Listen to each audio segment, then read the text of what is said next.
Evangelical Dark Web. Today we have a guest, Chris Santos, and we will be discussing Sayscape, his startup, Parler, and big tech censorship as well. This is something I've been wanting to do for a while, just doing some streams, some interviews, longer form content. So I'm happy to debut this finally. And I'm happy to have Chris as my guest. I've also wanted to interview you for a while. I appreciate it. Because I've been on Sayscape for a while. So, always been curious. I always like to get to know people who are starting businesses because entrepreneurship is a bit of a passion of mine. So, all right.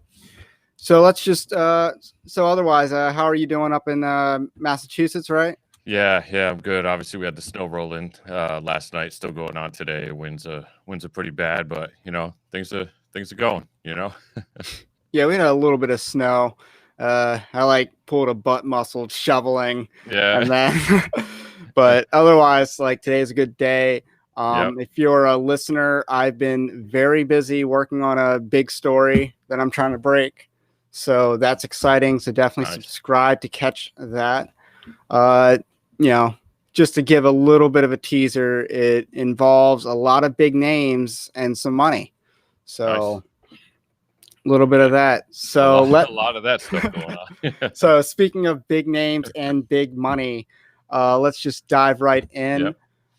So regardless of where the political landscape goes, if Joe Biden is the president or if we descend into civil war or whatever, I think the answer to this question is the same. But, feel free to reject the premise of my questions.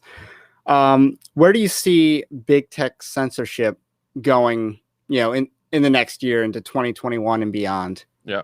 So really there's this one big thing that's going to play heavily into that, aside from who's the next president or remains the president, is this repealing of 230 that keeps being talked about. So if that actually goes through without something to, kind of band-aid it or replace it, if it just straight up gets repealed, there's going to be a big problem with that.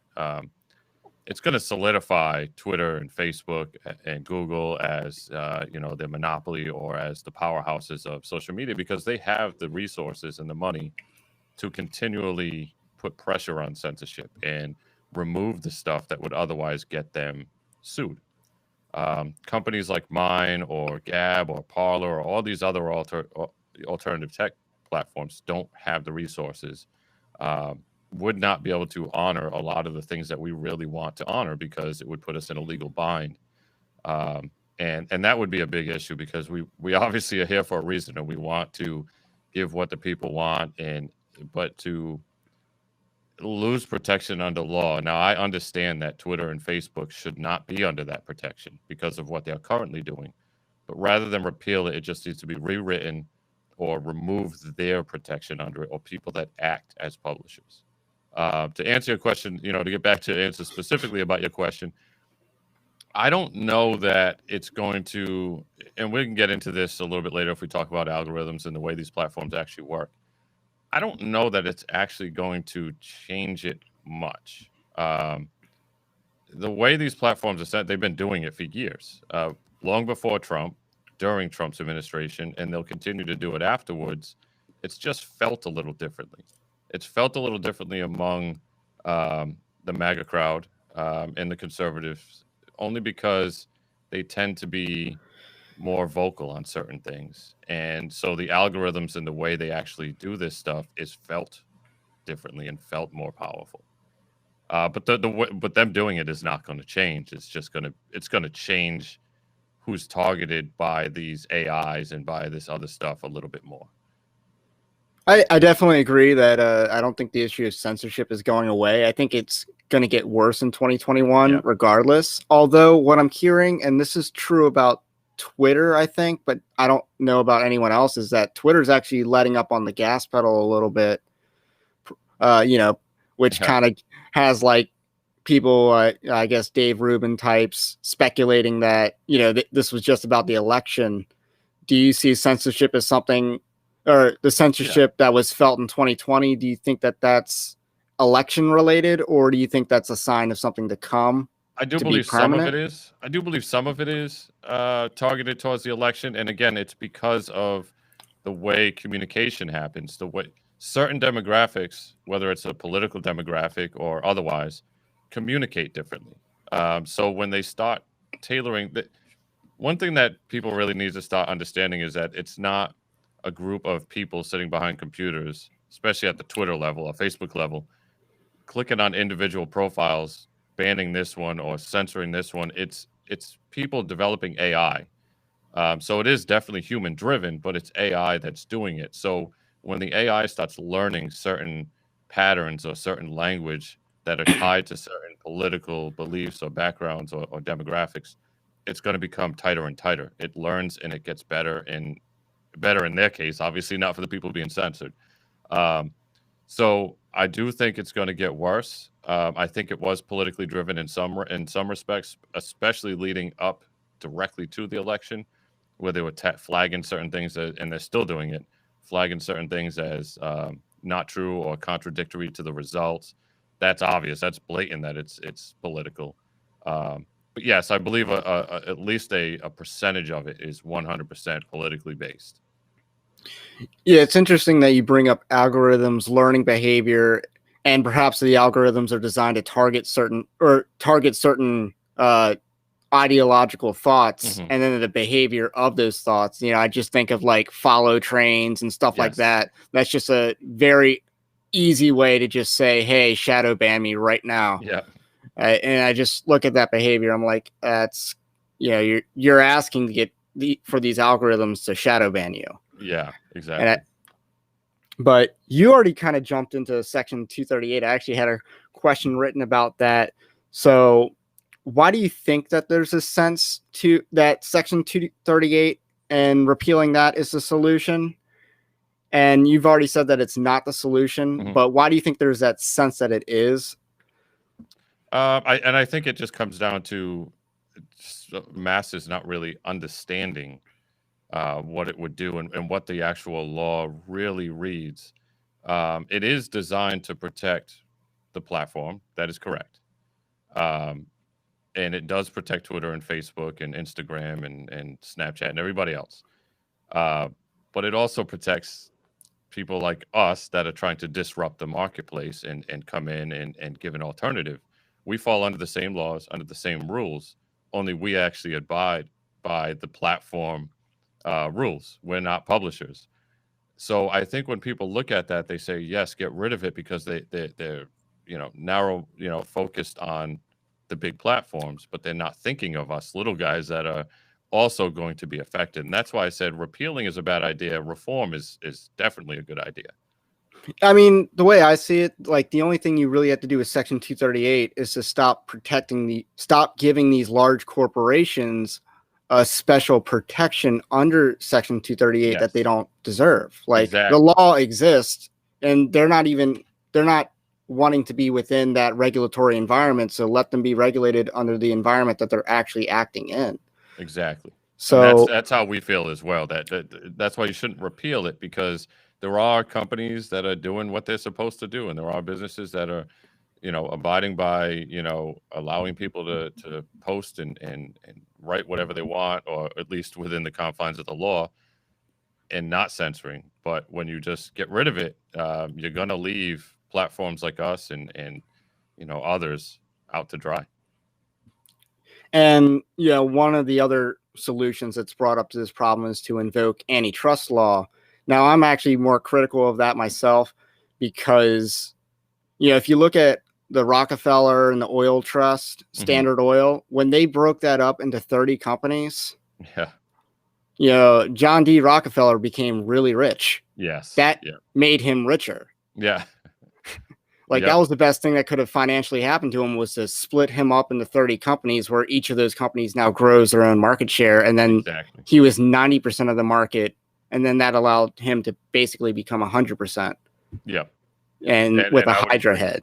Yeah, I would And agree. Same thing would happen in big tech. yes. So when you talk about breaking up Facebook and then, you break up Facebook and you like the only way to do that and not hurt yourself is to maybe take Oculus and WhatsApp Yep.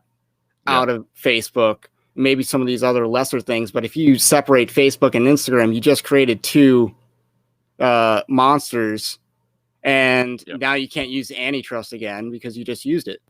Yeah, exactly. And then they essentially work independent of each other, but with each other. So when Facebook, if you were to break up Facebook and Instagram, if Facebook was to do something, you can't hold it up against Instagram, but in the same token, they're governed by the same CEOs and all that other stuff. So, and you, of course, would also make Facebook stockholders really rich. Exactly. Yeah. It's like a stock split. That's, every stock holder wants to hear that a stock split is coming. Oh, yeah. Yeah. So that's basically what you do to big tech if you're to break them up, and to break them up like unreasonably. Like it would also basically crush small tech to break up Facebook into Facebook and Instagram and their other social media companies, because these companies would also grow to, get back into the other territory that they just were kicked out of. Yep. So, I'm very critical of like using antitrust laws, but do you think that there's any sort of antitrust measure that can be applied? I don't really think so. I think honestly the biggest problem that we have here is, these tech companies are the wealthiest companies in the world. Especially when you combine them. You look at, if you were to combine the net value of Facebook and Twitter and Google, I mean, I don't even know. I don't want to guess what the percentage of the corporate wealth there would be. And then you throw in Amazon and some of these other, outliers, Microsoft and things like that.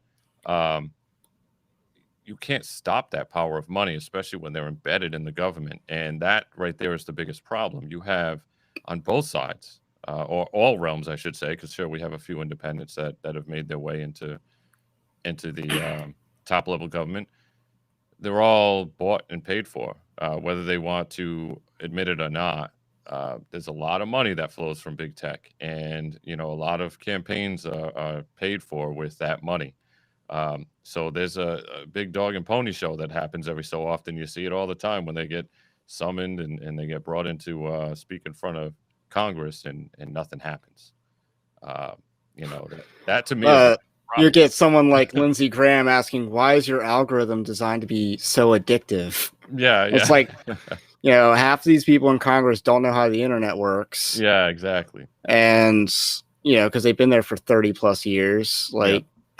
So they don't know how the internet works. I have actually reached out to them and reached a couple of their aides and tried to get, somebody that has some, power to get back to us, because we just wanted to give information. I didn't need to be on their stage. I didn't need to even have our name involved, and it wasn't like for publicity or anything. We just wanted to pass along information to better educate these people, so they knew when they went into any of these hearings, they had a little more ammo to say, I understand a little bit more of what's going on and how these platforms work. And they just didn't want to get back to us. So it was a little disheartening. So, going back to the whole antitrust thing, just to use that as a segue into the next part, they wanted to break up Microsoft because, Microsoft had Windows and then they had Internet Explorer. Yeah. And if you look back on that, you laugh, because who still uses Internet Explorer? Yeah. If you're watching this on Internet Explorer, my bad, but it's not like these tech companies can't fall. Yeah. And I guess that's one of the points I want to make. It's not like they can't fall. It's not like new competitors can't rise up.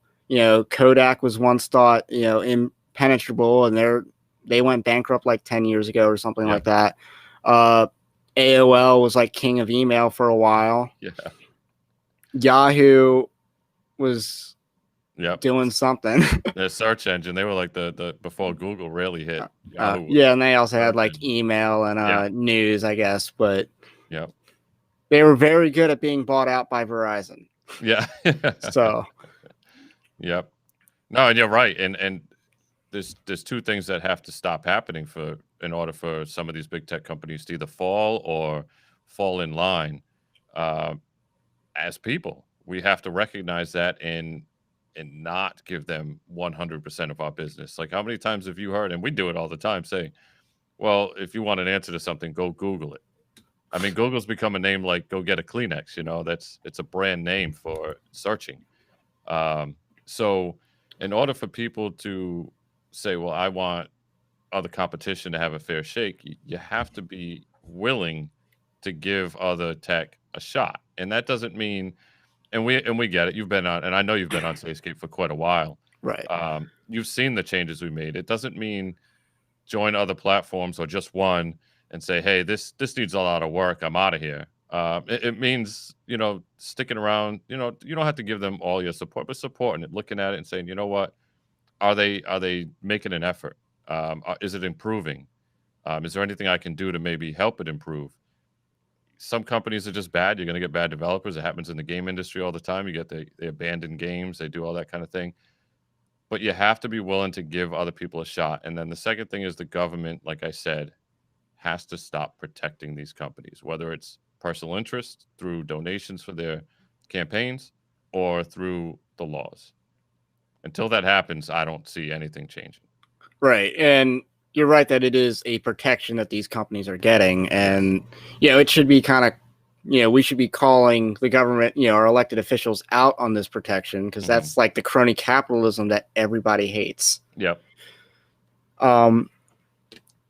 So, and just to touch up on what you're saying on, what I do, like I have a few alternative social medias.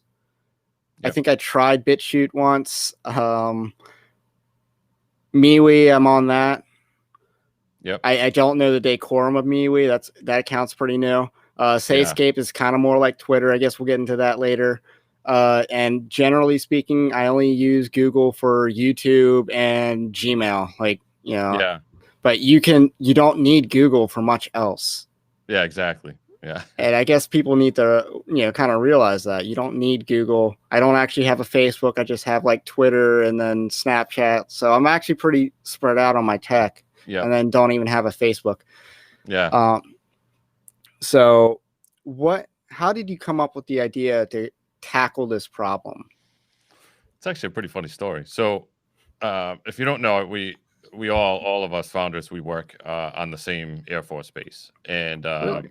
Yeah, so we're all in IT. I was active duty for a little while. Then I joined the Air National Guard, but Air National Guard is like full time, so we work there full time. And we're sitting in the office, and I think I was on Twitter or something else, and I was reading all this stuff about censorship and this, that, and the other thing. And this is 2.5 years ago, so I didn't even know, because I'm not really like I'm not one of these people that politics is like a big piece of my life. It's just not, and never has been. But I do pay attention to it. I do my my due diligence, and I vote. So I didn't know about companies like Gab had already existed at the time, and there was a couple others, but not very many. So I looked at one of my coworkers. And I said, "Why don't we just develop something? It can't be that hard. Let's just develop another platform that doesn't censor." I mean, that sounds like something that we could do. And somebody else, one of our other coworkers that was sitting by, who's actually a very strong coder as well, said, "You're out of your mind. You know what that would take, and you know what the market's like. It would be impossible to get anything like that going." Well, us being the kind of people we are, when somebody says something's impossible, we try even harder to make it happen. So we got right to design and started trying to figure it out and what the cost would be and how to make it work.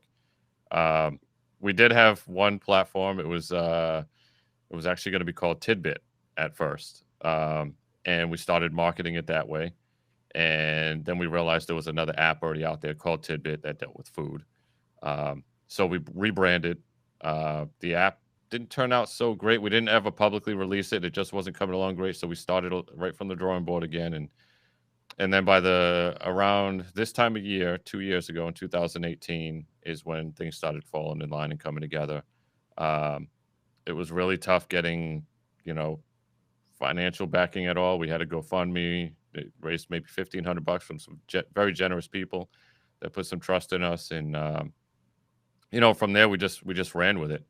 But one thing that made us a lot different than some of the others was we operate with a very low overhead. Most of the money came from our own pockets. We don't have any big investors. We don't really even get contacted by anybody. It's really strange. So I don't know what either some other companies that do. I know what a couple of them are doing to sell out, but I don't know. And we refuse to do that. So we're happy with what we're doing. We don't really make any money, um, but we're providing a good service. We believe the product's solid. It's good, and actually we have some more stuff coming. But I'll save that. I'm sure you have some more questions, so I'll save that for a little bit. So, what exactly is going to distinguish you from other alternative platforms in addition to big tech? Yeah, so that to us is an easy question. It's a lot harder to explain and get people to understand if they don't understand tech. There's really three things, and you've seen the one. So we're like I said, we're all veterans, and you've seen the veteran piece that we have.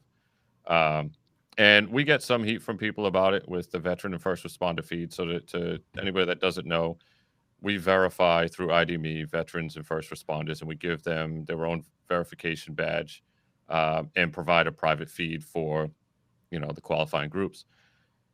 That's it. They don't get any other special privileges. It's not like they're boosted or you're going to see them more or they're treated special because they're veterans or first responders. We did this specifically because as veterans, we know, and a lot of people know, but we especially see it, that in those communities, suicide rates are very, very high.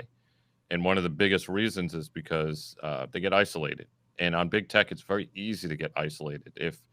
If you're a veteran out there or a first responder that needs support, or anybody that needs support, and you start tweeting it out on Twitter and you don't have many followers, nobody's seeing you. You're going to go unseen, and you can go unseen for weeks or months or forever. We wanted to provide a place where people can from day one jump in.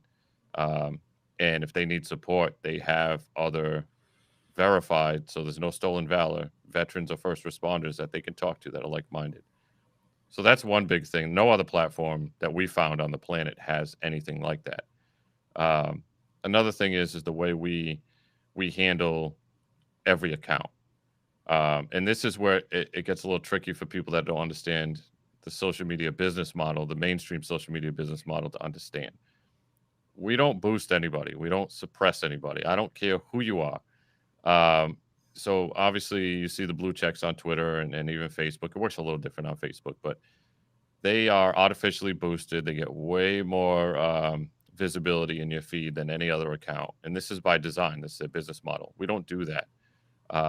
It doesn't matter if somebody on our platform has a verified check mark, if they're brand new, or if Donald Trump himself joined the platform.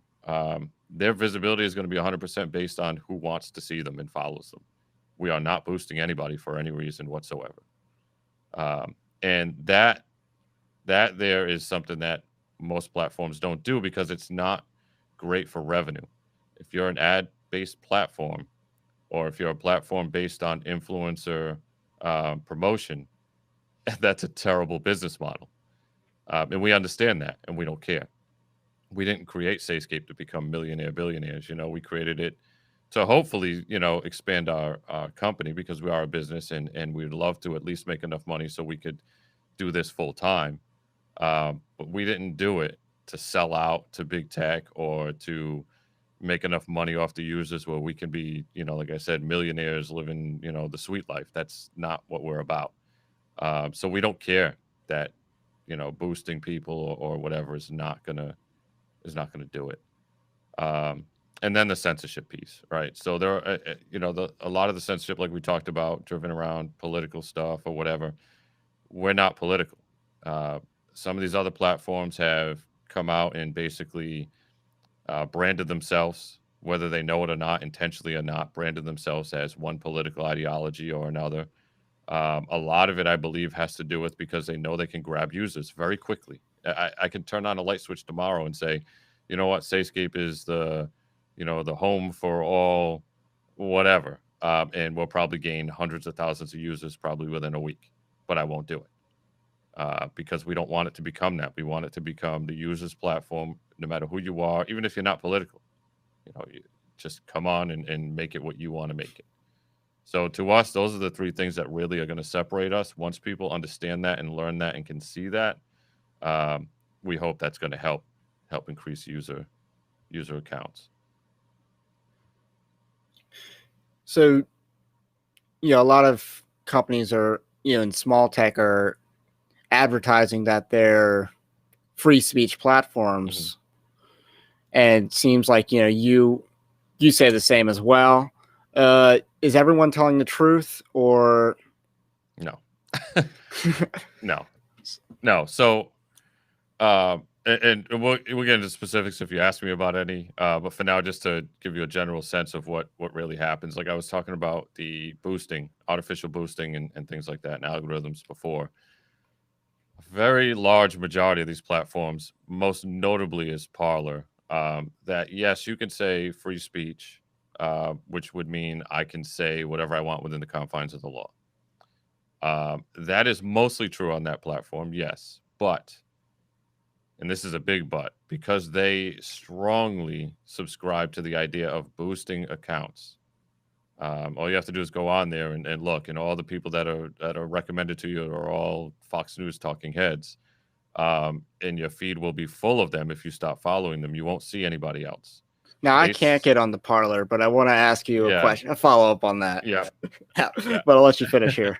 Yep. So they do, and they will suppress the hell out of regular users to boost those other ones. So if you're just a non-verified regular user on that platform, good luck being seen. And to us, that is censorship, and it should be to everybody. Being able to say something, but nobody sees it because the platform won't allow anybody to see it, that's censorship. Just because they let you say something doesn't mean that they're a censorship-free platform. They most definitely are. And not only that, but there are certain things, and I've watched them and a few other platforms pander to whatever that given moment is. And, I'll have a few more things I can tell you about Parler when we get to that road, if you want to, once we start talking about them. But there's some things that are very concerning about that platform. Yeah, we'll definitely get into that because, I'm more interested in because I can take an abstract knowledge. I can kind of like make inferences based on, more technical explanations. So, don't be afraid to lay that on me. Yep. I do work in IT as well. So, oh, good. So I understand a little bit easier. Yeah. But so my experience on Parler was I kind of felt like it was a spam tunnel. Mm-hmm. Like I'm just sending my post down this tunnel and no one ever sees it. Yep. Like, it's just your spam email. It's where my post will end up on, in relation to everyone else's. So it's like a spam tunnel. On Sayscape, I do get interaction and I interact back, comments, likes, stuff like that. I mean, not in terms of volume, but certainly in terms of like consistency and more personal interaction. So I can definitely vouch for that as far as Sayscape goes. But so that's one thing. I don't know if I was ever getting seen. And here's another thing that maybe platforms may not realize about Parler. Yep. And I mean, maybe the boosting kind of resolves this, but no one clicks links on Parler. Oh, no. I have a website and I'd love to compare this with other people that have, run their own websites, but I've had a grand total of 3 referrals from Parler. And I actually have tweeted Parler or posted Parler links back when I had an account on Parler. I get more action from Pinterest and I don't have Pinterest presence. So it's kind of like weird. I don't know how to explain that one. So I'm guessing no one, like, unless, the whole boosting thing really impacts like engagement for sure. Yeah. But really here's what happened with Parler. And I'd love to hear an explanation for this because I work with testing software, not necessarily the development side. Yep. I created an account on desktop. Mm-hmm. And then I downloaded the app and I tried to log in and it created another account. So I ended up having 2 accounts on one email. And then I guess they became merged again. Yep. But my app account, which had no followers, was the one that I'm stuck with. And I emailed them about it, but I guess they don't want me on their platform. Yeah. So because they never responded. Yep. So how does that happen from a tech development standpoint? So it's updating the database in the back. So when you originally created the account, because they strongly want your account tied to your phone number, so that'll supersede any other account. So when you get on the website, it's basically like creating almost like a temp account. Um, and then in order to do certain things, you're going to have to either get verified or give up information, whether it's your ID or phone number or whatever.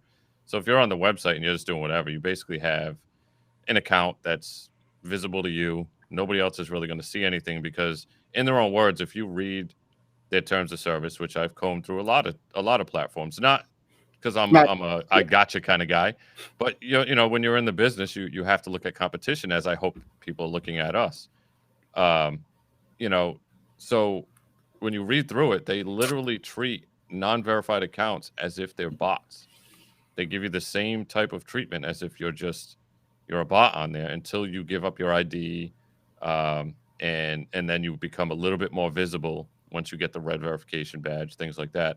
So what happened with you is, like I said, you signed up for the website on a non-verified I bot, think I so to might speak, have been account, verified though. even on the You mi- website.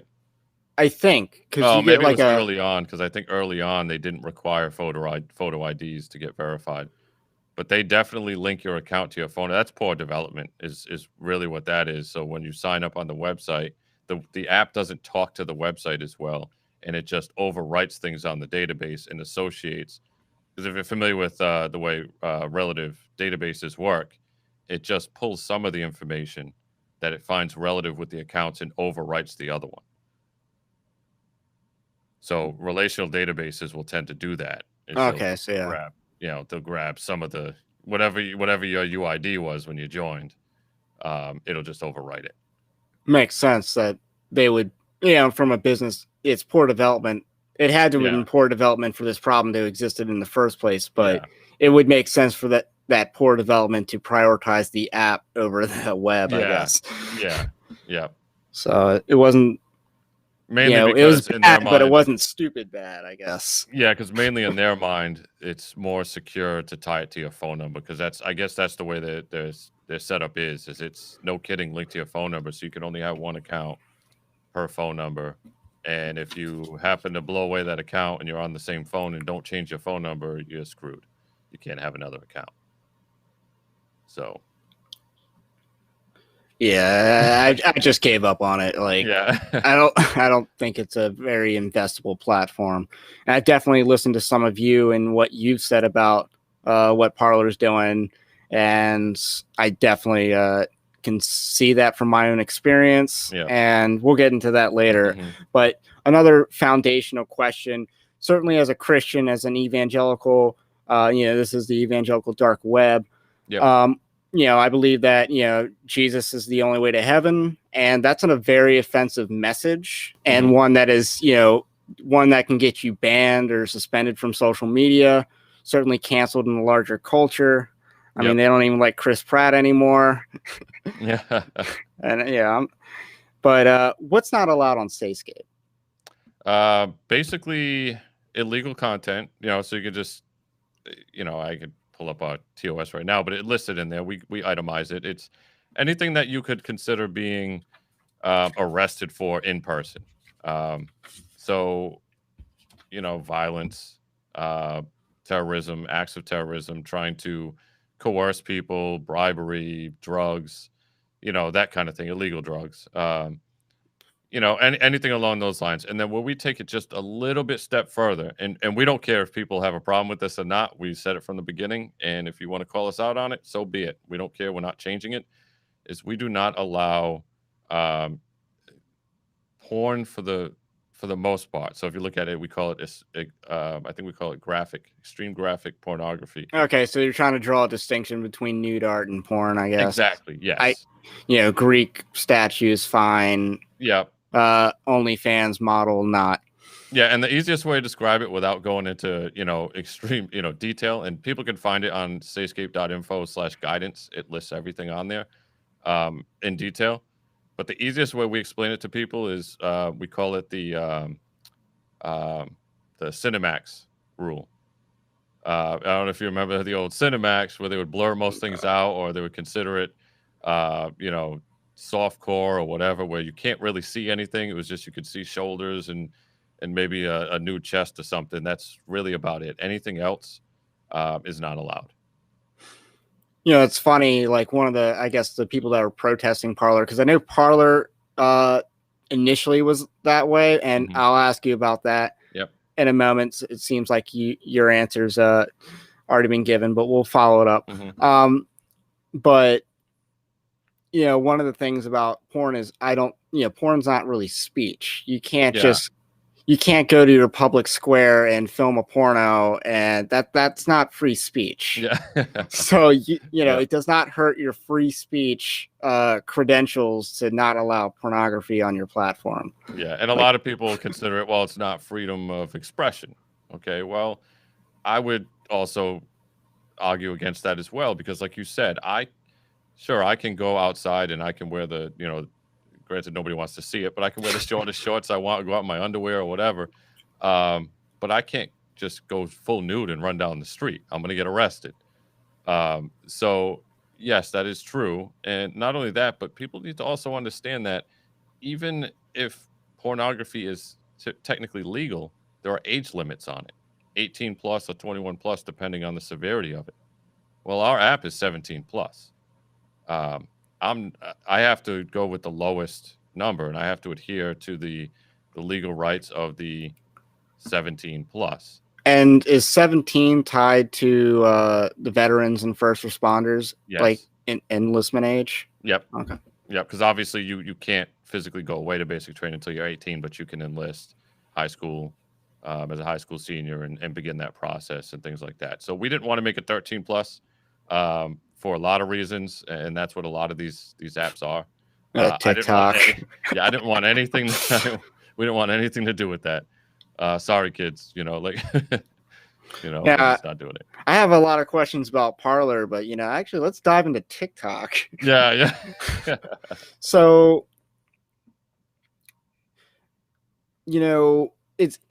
I don't know, how widespread do you think the security risk involving TikTok? How widely known do you think that is, or do you think? I don't think it's much. I don't think it's widely known at all. Okay.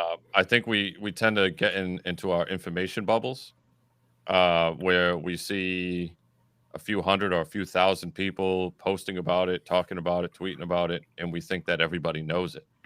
But if you start getting outside of, like I said, your information bubble and talking to, people that are not really social media people or in the political game or anything like that, they don't know. They just see TikTok as an app where people, kids post stupid videos of themselves dancing, and maybe you get the occasional dad video. But that's really all they know about it. They don't even know that it was a Chinese controlled company or what was going on. They don't know. They don't care. Just use it for entertainment. So my understanding of the security risk, and I guess the best way to explain it is, you're familiar with The Dark Knight? Yes. Christopher Nolan, Batman, and the scene where they introduce detective vision. Yeah. With the cell phones. Is that a good way to explain what TikTok is really designed to do? It's designed to be that detective vision, except for the Chinese. Yeah, and I would say because it's not going at, like, Facebook wants to go after you. Like, they want to know you better than you know yourself, whereas TikTok is more going after infrastructure. It's you're right, and that's probably the best way to describe it, because and Facebook does it for, I don't know, I'll say it's malicious only because I think it's not right. I don't like giving up my data, especially when you're making money off it and I don't get any say in it. But they're doing it to increase their revenue, to make their business bigger and stronger, and based off of what you're doing. Like you said, they're targeting you. These Chinese apps, and I have a lot of experience with it, mostly due to what I do at my full-time job for the military. They are targeting widespread information, not just, hey, what does this person like to look at? Those are very typical algorithms and platforms, because they want to tailor your feed to you so you'll stay on it and use it and be addicted to it. But that's not necessarily what they're doing. They want to target, who are you talking to? What are they using? What people you're networking with? Who are they networking with? what type of cell phone you're using, what data plans, all kinds of stuff. If the more information they can get, the easier it is for them to know the patterns of American life, where people are going, what they're doing, and how to infiltrate us as a country. All right. It's good that our audience will hear that kind of explanation of TikTok. Number one way to not make me laugh is to show a TikTok video to me. So I have no Yeah. interest in going on that, Yep, even from an appeal standpoint. I agree. Yeah, yeah. I watched Steven Crowder's hate stream of Sarah Cooper, Yeah, because they gave a TikTok star a Netflix special, and that just does not work out well. yep. So, um, so back to Parler, and at first they didn't allow porn, and then they did. Why Hmm. do you think they made that change? And it sounds like you're pretty resolved to not change Yep, yourself. yep, So why do exactly. you think they made that change? Well, I can't speak for them, but I feel very confident saying that they did it because one, they like I said, they do a lot of pandering. Whatever the market seems to want, they're willing to change whatever they need to change to grab users and get people to sign up. At that time, I remember when it was happening. Another piece to that too, by the way, so this will make a little more sense, is they got overwhelmed. They got inundated with it, and they couldn't control it. So they figured the best way to handle it, rather than try to continually control it and get a handle on it, was to just let it happen. I do remember when the first bump came. I think it was right around the time when uh, Dan Bongino announced that he was an investor, and obviously with him having 2.4, I believe, million followers on Twitter alone, that's going to cause a huge influx of people to the platform. So it caught a lot of attention, and then a lot of people that were anti-Parler, or on the other side of the political spectrum, uh, that wanted to either sabotage or troll, or whatever, went on and posted a lot of pornography. There were people making groups on other social media platforms specifically to gather people to create accounts to go on there and post porn and just disrupt them. Now, I think that's not right, and I hope that never happens to us. But um, part of that is because of that, and they didn't know how to control it, and they figured, well, we got the people to come on here. Maybe if we just allow it, because I remember even seeing a couple posts from the CEO responding to some of these trolls, saying, "Hey, you know what? Maybe we'll change our rules. Maybe we'll let you." And then the trolls started saying, "You know what? That CEO is cool." You know what I mean? So it was pandering to that crowd, trying to get them to stay. Because if you remember, also when they first started getting going and catching a lot of steam, they got pigeonholed as conservative Twitter. Fox News reported them as conservative Twitter, which obviously pigeonholed them onto one side of the political spectrum, and then they tried to buy their way uh, into the more progressive way by literally offering a bounty in a contest for a blue check, high profile progressive to come onto the platform and bring users. I This, heard, I yeah, remember hearing about that, and yep, like I know that liberals, or I don't really use the word liberal, yeah, leftists were saying that it's not a free speech platform, and they were getting censored. yeah, yeah, and I I think think a one lot of that, person fell into the nude art versus porn category, but the others were like it was political. And I yep, also hear that trolling influencers. that will get you in trouble. Yes, that. Okay, so, Well, if I could say anything about that platform, and let me be clear too, because this is something that I catch heat for, and I don't know if you see it, because sometimes people will attack me pretty hard on Twitter because I like to get information out there. I want to make it very clear to anybody that might see this. I do not, our company does not put information out to deter people from joining a platform to get you to come on to Sayscape. I don't care if you don't want to join Sayscape. I'm going to put the information out there because I want people to be informed. If you never join Sayscape, if you block me after getting the information, that's fine. Take the information, read through it, and make a decision for yourself. We don't make money off of users coming onto the platform. We don't have ads. We don't sell your data. So every user that comes on actually costs us money. We have no passive way of making money off of you. If you don't buy a Plus account, we do not have any way to pay our bills off of any users. Um, So I want to make that very clear. So when I put out information or when I'm sitting here talking to you about Parler, people say I'm bashing or I'm jealous or things like that. It is not. It is because I know information that is detrimental to people.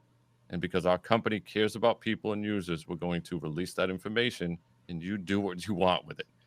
If it makes you want to join Sayscape because of it, great. If you don't, that's fine too. But And yeah, yeah, it's hard to find big tech or small tech to support that's likable. I mean, they exist. Sayscape, I would rank as one of them. I'm trying to get into MeWe. I got that yeah, recently, and so far I like it. There hmm seems to be there's just not enough people on there yet for me to want to do what I think it's really meant to do, yep, because I don't think that we will have. I don't think that Facebook's going to be a good place to be organizing events and stuff on. I see yep, MeWe as trying to fill that role, and I think people should jump ship yep. because it looks like they have that set up. I just don't want to pay for pages yet. Uh, I'm not like so inundated that I Yeah, want to do that. Gab never appealed to me. yeah. Parler did appeal to me at once. And then I tried their product and didn't like it. Gab never appealed to me because the frog thing, and I guess they were Turkish. Like they were kind of The like, original CTO was a Turk. Yes. I wasn't sure what the deal was with that. Like Yeah. whether they were really uh, free speech or not was up in the air. Yeah. Yeah. And There was a little certainly bit at the of time, I viewed Turkey as more of a hostile country yeah. in the same way like China. Yeah. Yeah, So because Turkey is one of the countries that we don't even allow our platform to be downloaded or connected to. So again, I work in the Intel field, you know. So we have a list of countries that you can't download it, and any IP address coming from those regions will not connect. what's the most surprising country to viewers that you won't? I don't know if any of them are really surprising, but we even go as far as like Libya, Serbia, Egypt, a lot of those outlier countries to the Middle East that are kind of surrounding them that people maybe not really necessarily thinking about. Somalia is one. Djibouti, something like, Yeah, yeah, because you isn't know, that? like I think some of those countries are like popular for VPNs. yeah, they are. So we look at that as well. Uh-huh. Obviously, because VPNs are more used from not the state, but more from the pockets of malicious people, either individuals or organizations. States like China and Russia hit us all the time, but they don't necessarily use VPNs. They use in scrapers that they don't care if you know what their IP is. It's just scraping. But we get hit, hundreds of times a day from both of those countries, but we block them. We don't allow any traffic from China or Russia. Okay. So Yeah, that was interesting to hear because I did remember Parler having a lot of Arabic hashtags trending. yeah, Like, and I was on Parler like late 2019 did you know time the period. story about that with the Saudis that joined? Yeah, how did they pander to them? So I don't know what ended up happening, but it just so I talked to I don't know if you know Right of Tech if you've seen them, but they're a good guy too. I've talked to him. He used to talk to the CEO of Parler early on, and he was a supporter. He was trying to help him out, and then he found out there was one right before all those Saudis joined the platform, literally the day before. Somehow, this CEO of a small, because Parler was not big at the time, Yeah. CEO of a small startup company had a meeting with Netanyahu's son in Israel the day before 250,000 Saudi Arabians joined that platform. When at the time their terms of service even said it is a US based company and they will only allow US customers. And they violated their own terms of service and then changed it after the fact. I mean, that's what Twitter does.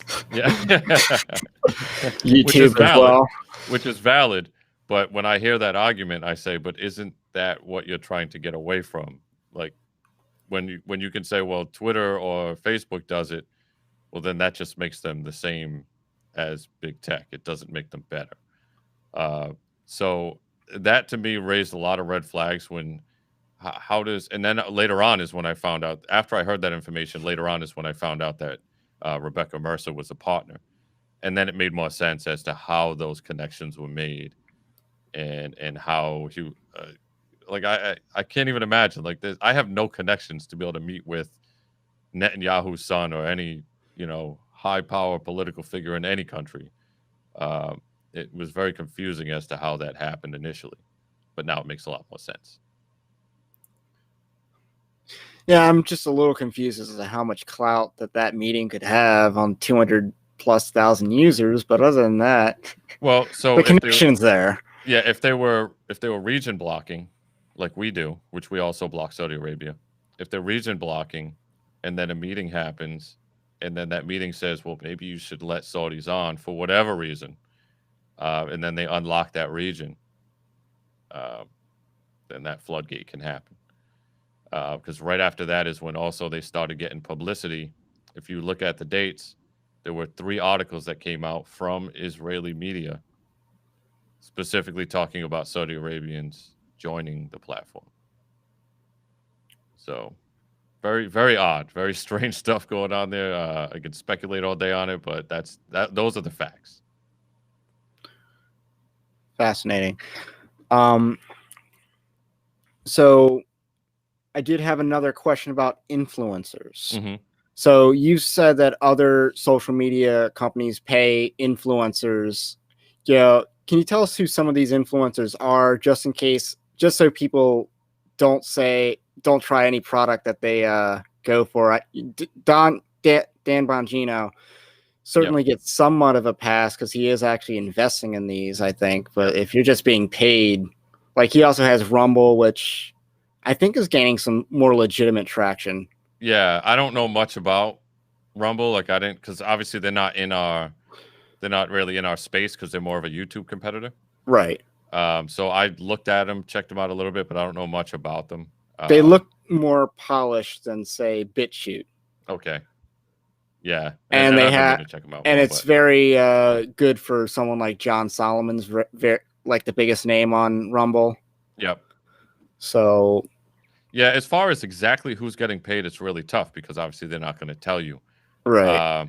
But some of the ones in the past that I've seen that were involved in other things, like, I don't know if you remember the whole Bill Pulte thing that was going around a couple of years ago. Some of these same people are the same ones involving in promoting Parler and the same ones that promote a lot of other things. It becomes pretty obvious who are the ones that are getting their pockets lined off. What was that called? Twitter philanthropy? Yeah, with, Bill Pulte. What exactly was the story? Because I remember you and Coda Vets. Yes. Coda Vets was very adversarial towards the Bill Pulte crowd. What was the deal with that? So it was really weird. So he was, for whatever his reasons were, political or marketing himself or whatever, he was basically paying other people and giving away his money. A lot of times it was Mitty Robinson did a very good article on him as well. A lot of times it was proven that he was not actually giving the money to anybody. It was like a bot account that was set up so that way he could say somebody won and never give away the money. A lot of it was staged. And so what was happening was he was stringing people along. I mean, just think about that. To me, it was more about, I don't care what somebody wants to do with their money.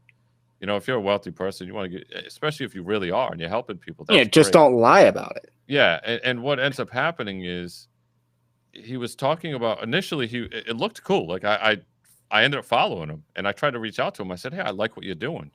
Granted, he didn't get back to me or anything, but still, I actually, it was because I'm a very charitable person. I run a nonprofit myself, and I like to see people helping people. But then when I started looking more into it, and as it evolved, you could see that it became more of a buying followers without going to one of these bot farms and buying followers.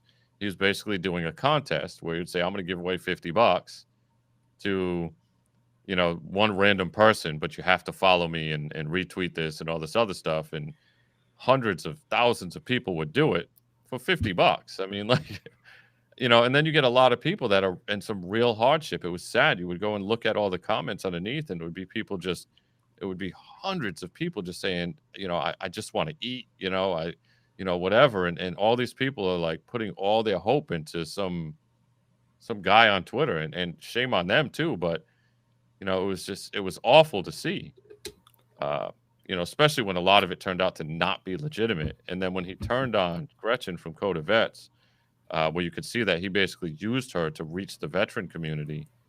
That was the last straw for a lot of us. Uh, but the same type of people that were involved in that, there were a lot of them. Started seeing him. He was giving them money and then telling them to give it away, but only if they followed him and them. So it was this real weird, like, pyramid scheme kind of thing that was going on. It was crazy. Yeah, there's a lot of like obscure grifters on Yeah. Twitter, especially. Yep. I don't know if you remember like the Cranstein brothers or whatever. Oh, like, yes. Yep. the people that are always trolling Trump. Yep. But they were like running like Justin Bieber fan accounts, trying to sell them like stock, like investment things or whatever. Yeah. It was just really shady. Yep. And I think they got canceled. They got banned from Twitter for something like that. They did. I remember that. And now that I think now their shared wife is on or something. Yeah, and I think it's them, but their wife is on Parler or something too. And they were on Parler actually, but their wife, is on Twitter or something. But it's obviously probably them. But those are kind of like the weird, just the weird things that you see on Twitter, and I guess certain algorithms really promote that behavior. Yeah. Certainly the algorithm that put those people at the top of Trump's replies every single time. Yeah. And it's just like these people who are otherwise nobodies just literally became somebodies because they just always had the send button ready. Yep. Just a little quicker. And that's kind of my problem with these platforms that boost influencers, because influencers are no different than anybody else. They just happen to have more attention. I get it. Certain ones, like if you're looking at somebody that's a very well-known business owner or a politician or whatever, they're put in a position either because they ran a successful company or they are elected by the people. But when you have somebody that literally just shot up the airwaves because they got a lot of likes or retweets or comments, you slap a blue check on them and then boost them in somebody's feed. The danger behind that is these people are looked at as, they're held to a higher standard, and they shouldn't be. They're just regular people, so now they have a platform that they can say whatever they want, which is fine. Like, again, free speech is free speech.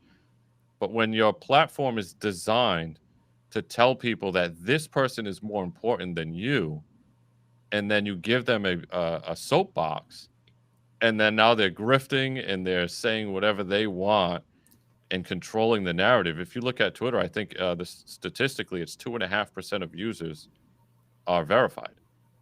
Out of that, a large portion of it is the media. And then out of that, it's a small percentage of regular people. But when you look at your feed, 80% of your feed are blue checks. Yeah, and I even make sure to do the was it latest tweets that appeared to kind of like minimize that. But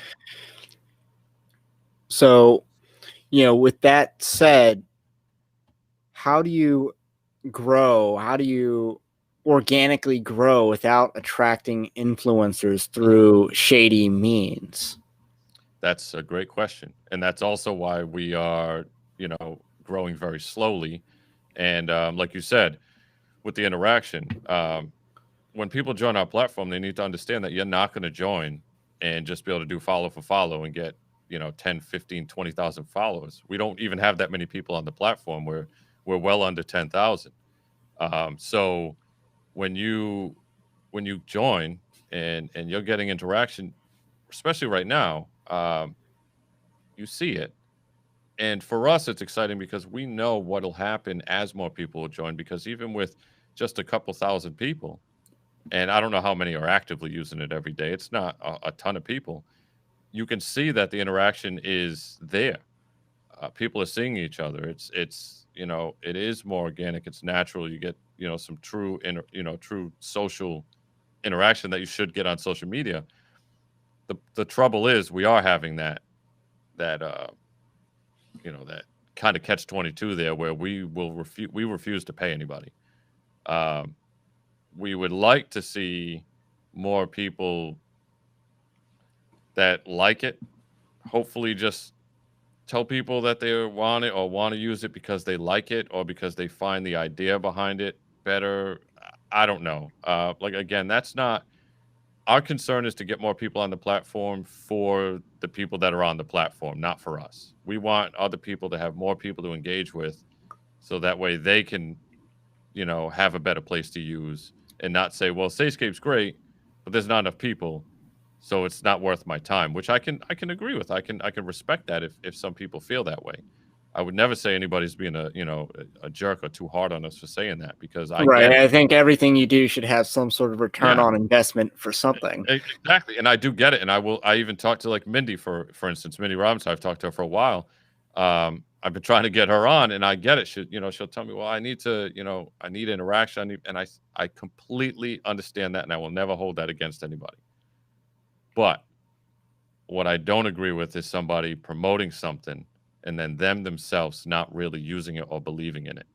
I never want anybody to do that with us. I don't want to see anybody ever saying Sayscape's great or come join it, and then they themselves are not using it or don't believe in it. So yeah, that is something we struggle with. That is probably the number one thing we struggle with. We're set up. We're set up to take on the traffic. If we all of a sudden got hundreds of thousands of users dumped on us, we're set up to take on that traffic. How We've is worked that? out. How do you put that in place? So a lot of it is elastic, and so what you're basically doing is when you're setting up your servers and your data storage, you have to set it up in a way that it will expand based on the amount of load you're putting on it. So basically, you pay for what you're using plus a little bit more because you don't ever want to just use the minimum, and then you set up. Um, Basically, it's not failovers because they're not. It's failover would be shutting one down and turning one on, but it's expanding your resources. So if we were to get more users to jump on, even if it's in the middle of the night and I'm sleeping, which I almost never sleep, I'm up all the time, um, it would automatically scale and expand it would essentially add more virtual servers with more RAM and CPU usage and all that and more bandwidth to allow and load share and do more load balancing across the country. So we currently only for the time being and for most of our future, we only see us using US servers because when you start getting into using overseas servers, there's some weird laws that come into play. So right now we use two servers, one on East Coast and one on the West Coast. And if more users start coming from say like the Texas area, it'll turn on a load balancer that'll start sharing some of the load with a server more down south. Okay, that actually does make sense. It Hmm. sounds like a lot, but Yeah, simple layman's terms to say is that it expands upon more usage, like yeah, breathing oxygen. yep, yep. So And this is one reason why we're not too crazy about like I advertise obviously, and I'm pretty active on Twitter, and one of our other founders handles our Facebook account. Um, But this is why we're not like really like screaming up and down about, hey, let's get so and so to join and tell everybody to join because like I said, we don't just magically make money from people joining. We have to rely on people signing up for the Plus account, which again doesn't put any features behind a paywall. If you've looked at it, it's all cosmetic. right. Um, so we rely on that. So if all of a sudden we got hit with 200,000 users today, we'll handle the load, but our bill is going to suck, right? So we have to pay that. We have to pay for the data usage and the new resources that are used up. So we're not in a huge hurry right now to say, hey, everybody come join it. We want people to join, but we also want people to understand what we're about and that, um, you know, come check us out and hopefully people will support us by getting the Plus account. But hey, If you don't, you can still use the full platform without it. And I think one way to just make a pitch, and this is me pitching to my own audience, is I think this is a platform where you can kind of become an influencer at a with a more level playing field.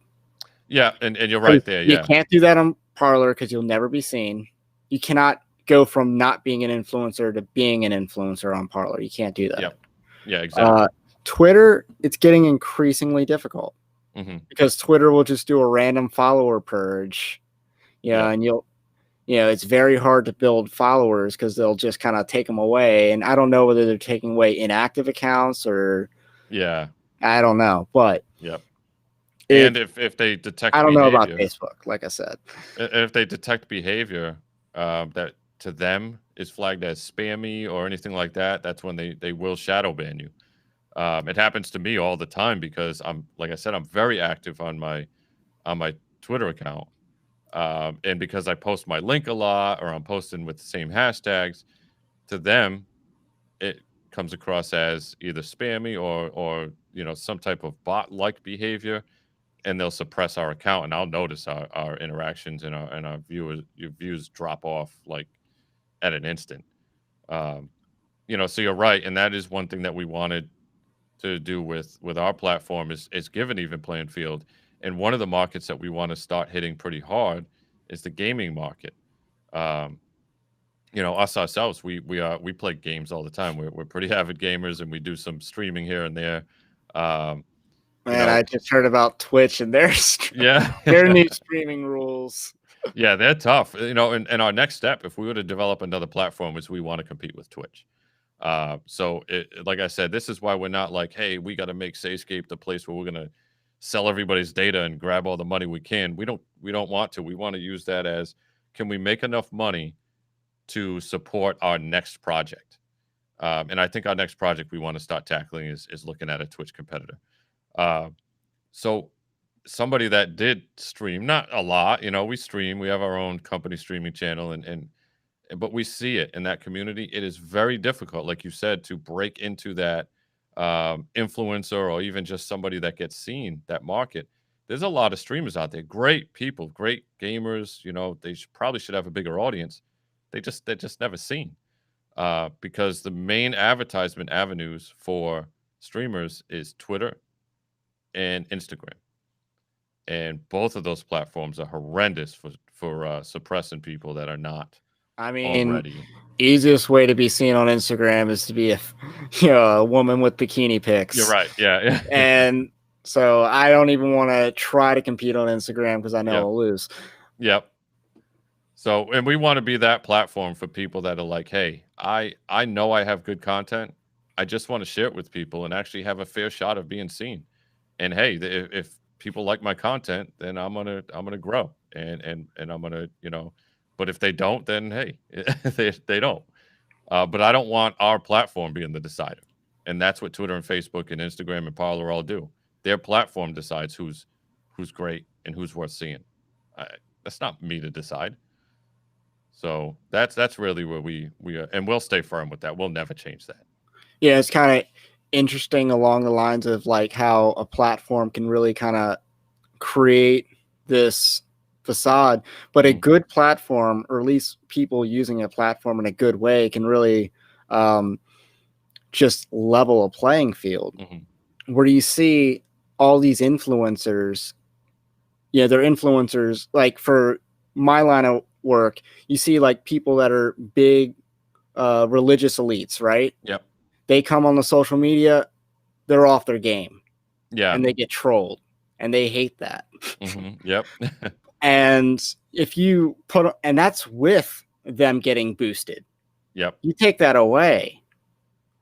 And just one of the things I want to do is I want to decentralize a lot of that influence. Yep. And a platform like Sayscape, in the end, it would actually be a very good platform. I guess closer to microblogging like Twitter for, tweeting out succinct posts. Yep. And that's what we're hoping. And that's why we're more hoping for the buy-in from people. And not to say that influencers aren't people, but you know what I mean. We want the masses, the regular Joes, so to speak, to just say, hey, you know what? Um, we want a place where we can just talk, whether it's like we're bringing in public interest groups, whether it's just to talk to people with like minds and certain topics, or whether it's to promote my business or my product or whatever. We don't care what the hell you want to do with it. Just do it, and hopefully it works out for you. But we're not going to have any kind of influence over whether somebody's seen or not. Now, just we're getting towards the end, and I saw one of the pictures that you posted, and it was like what you see on like private chats. Oh yes, the encryption. Yeah. Yes. So we use, and this is big, and I wish I try to talk about it as much as I can, but I guess it's one of those things too that a lot of people that are not in tech or haven't heard about it or whatever, it's not a big deal to them, but it's a huge deal. So we do have encrypted private messages on there, and that goes for individual, like one-on-one and group. So all of our DMs, private messages, are end-to-end encrypted, and what that means is, and we use the Signal protocol. So if you've heard of the app Signal, we use the same encryption protocol that they do. So what it means is if I was to send you a private message, when it leaves my phone, it gets encrypted with a private key and a public key. And it goes through our servers. And when it hits our database, it will come and then get sent onto you. And because I targeted you, it's going to use your private and public key to decrypt the message so you can read it on the other end. So what that means for privacy is if somebody was to snoop our lines or get in our database or anything like that, they will not see anything but an encrypted hash. They can't not read the message. I can't read it. That's that picture that you've seen was an actual screenshot from our database of DMs that were sent. And obviously just for the sake of just because, I always take one step closer with security. Those were DMs that me and another one of our founder was sending back and forth because, I'm still not going to take a screenshot of even encrypted hash of somebody else's DM. Right. So, yeah. I get how that could be seen as a privacy violation, even if it's proved that it's not. Exactly. So we sent a bunch of, DMs back and forth and then took a screenshot of the encryption just to show you that, we can't even see it. Now there is, some people say, well, there's a problem with that because what if people are doing malicious stuff and, it's encrypted and all that. And it, it's private for a reason. If anything, I think that protects you from liability. Yeah, exactly. Because if you look at, I believe it was Facebook and Twitter. Yep. Had, they basically have the largest collection of child pornography. Oh, yeah. Because of these direct messages. Yep. And because they have access to these direct messages, that actually makes them more liable and culpable for that. Yeah, exactly. So granted, I don't want anybody doing anything bad on our platform, right. but it's an acceptable risk for the privacy of the users that are going to use it for the right reasons. Because even if they weren't, people are still going to come on and do malicious stuff. But like you said, now I'm liable. I have to scan DMs, and I don't want to do that. I don't want to have to look at, law-abiding, people that are doing the right thing, having to look through everybody's messages because you can't report a DM, right? So the only way to find people that are doing bad stuff in them is to read or at least scan with AI all DMs. I don't want to do that. Twitter does that. Facebook does that. They do it for that reason and for advertising. Right. But Twitter will even ban links on DMs. Yeah. So we don't want anything to do with that. So we said, you know what, let's just encrypt it and then move on. So that's really the way it works. It's somebody was to hack into our system, or if they were to snoop the line and intercept your DMs, it can't happen. The only way to read those are on the sender's end or the receiver's end. Anything in between, it's just going to get an encrypted hash.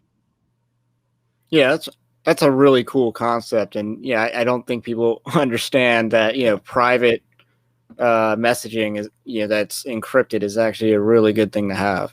Yeah, and it's very rare. There are from what we've seen or found, no full service social media platform. None have it. You have to go to messenger apps. Like I said, Signal, Telegram, WhatsApp. Yeah, and even WhatsApp is not very secure. Right, they're owned by Facebook. Yeah. So you have to go to a pure messaging app, like a text app, in order to get encrypted DM. No other platform has it. No other full service like Facebook, Instagram, Twitter, Parler, Gab, MeWe. None of them have it. As far as I know, we are the only ones that have encrypted DM. So that's a good sales pitch, especially for trying to do at least small amounts of organization. I know I wanted to set this up over Sayscape and encrypted DMs, and that it works pretty well. Mm-hmm.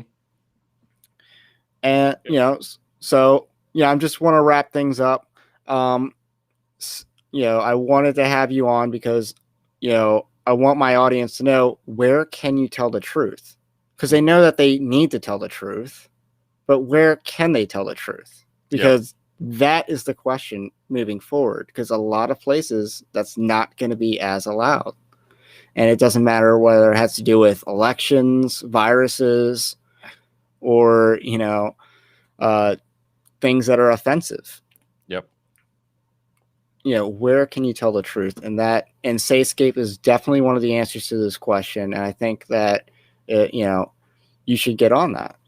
And you should, again, diversify in other alternative social medias. I'm trying MeWe. I think I've tried CloutHub, and I think that's more of like a streaming channel thing. And if I I'm not interested in Gab, CloutHub. What are you going to say about that one? So let me tell you a very quick story about them. So a few of us got started around the same time. Parler, us, CloutHub. I had an interaction with the CEO of CloutHub right towards the beginning, where I was looking at their terms of service because he was advertising free speech. But then you look at their terms, and it explicitly said in there that hate speech was prohibited, and then it listed also a bunch of words that were not allowed. So I had. Did they include simp and incel? I can't remember exactly the list, but I remember I made a tweet about it, just saying, hey, you're claiming free speech, but you have hate speech listed in here, which is one of the things that is one of the vacancies that allows random censorship. And then you actually have a list of words that are not. That's not free speech. So that's like an EA chat. Yeah. EA games. So the CEO sends me a DM and says, you need to take that down right now, or you're going to hear from my lawyer. And I said, well, I give your lawyer my number because I'm not taking it down.